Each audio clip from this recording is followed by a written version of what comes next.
Hello everyone, and welcome to the first episode of Toxic Terrors, the show where I look at animals that are poisonous or venomous. You know, funny story, when I was younger, I was really obsessed with poisonous and venomous animals. I've never been quite sure as to why, but it was just one of those obsessions that just kind of came and went, you know. So today, we're inside of a beehive to talk about our very first subject, the Africanized honeybee, or as it's better known, the killer bee. Killer bees are a hybrid member of the species Apis mellifera. They're insects, they're palinivores, which is apparently what you call animals that eat pollen. Man, I'm just learning so much, aren't I?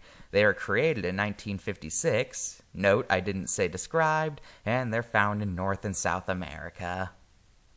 Now, with basically every other animal we've talked about or are going to talk about, they probably would have existed even if humans didn't. But the killer bee is special, because it is quite literally a man-made species. You see, in South America in the 1950s, there were scientists who were crossbreeding different breeds of bees in order to make more honey. However, they found out that the hybrids they were generating were unusually aggressive and defensive towards their honey, more so than regular bees.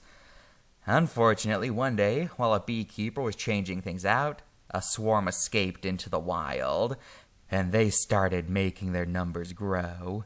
The numbers grew, and eventually they started spreading out all through South America, going all the way up to Mexico before finally arriving in the US. And since then, killer bees have stayed down south, thankfully.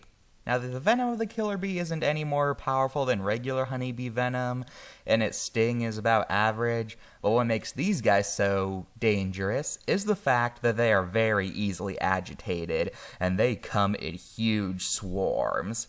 So far, there are about 1,000 deaths that have been attributed to killer bee swarms. And that's not even getting into all the animal deaths they've caused.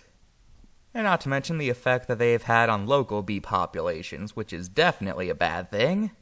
So yeah, if you ever see a honeybee that looks unusually small, do not engage with it.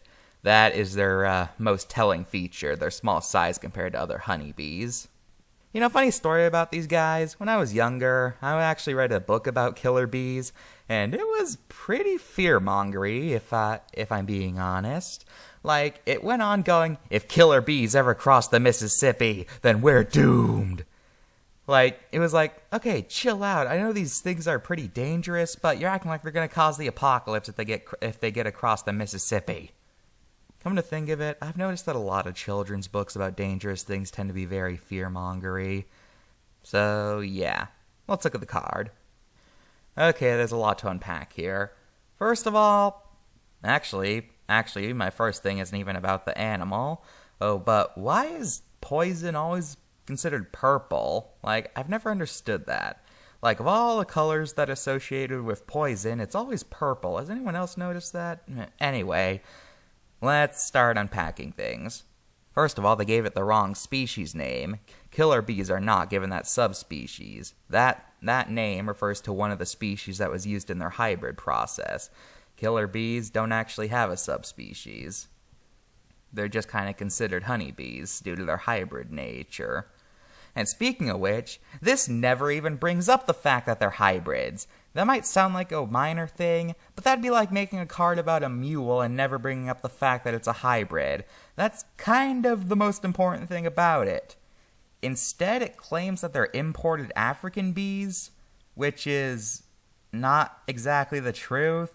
African bees were part of the process, which is why they're called Africanized bees, but killer bees are their own distinct thing from African honeybees. So yeah, 7 out of 10.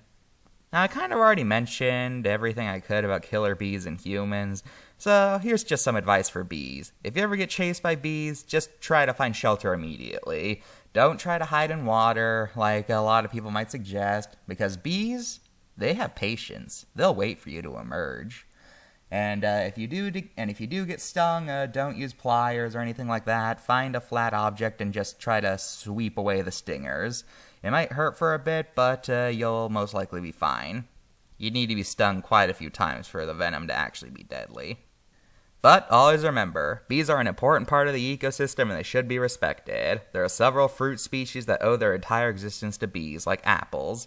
So yeah, that's all for this episode of Toxic Terrors. Next time we'll be doing the final series before we loop back around, which is Tiny Terrors. So, goodbye, and I better go see what Eric's up to since I hear shouting. Brothers, we shall overthrow the queen, and we shall institute a new system. Who's with me? Bzz, bzz. I can't hear you. Bzz, bzz.